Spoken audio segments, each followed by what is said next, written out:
Hello and welcome to the course, The Complete Android Masterclass. I'm Ashutosh Pawar, the Director of Optimum Solutions, and I will be the instructor for this course. So a brief background about me. I'm actually a bachelor in computer science engineering and I serve as a director of Optimum Solutions, which is a software development company based out of India.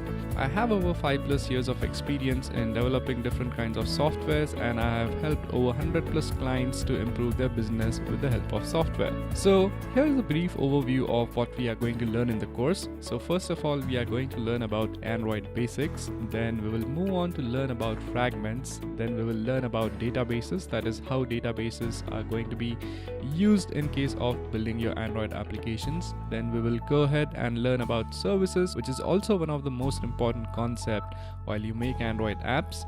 Then finally, once we are done with the basic concepts, we will move to make more complex apps, like we build the meme app, we learn how to use Firebase to power up our applications in the back end. Then we actually go ahead and learn how to make an Insta app, which is like a social networking website.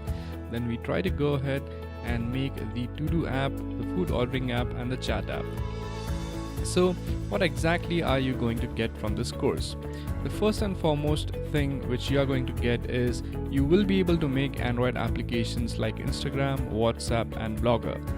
You will also learn how Android apps connect and communicate with the online database. So this is one of the most crucial things which you are going to learn in this course. That is how your offline Android application, which is actually on a device, is going to communicate with an online server or an online database server. You will learn how to make Android apps right from the basics to making advanced applications like chat application.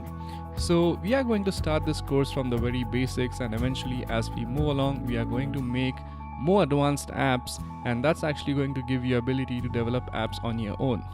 And finally, you are going to learn how to turn your next big idea into an Android app. So if you have any idea which you want to implement, or you want to make an Android app out of it, you're also going to be able to do that once you complete this course. So thank you very much, and I'll see you in the course.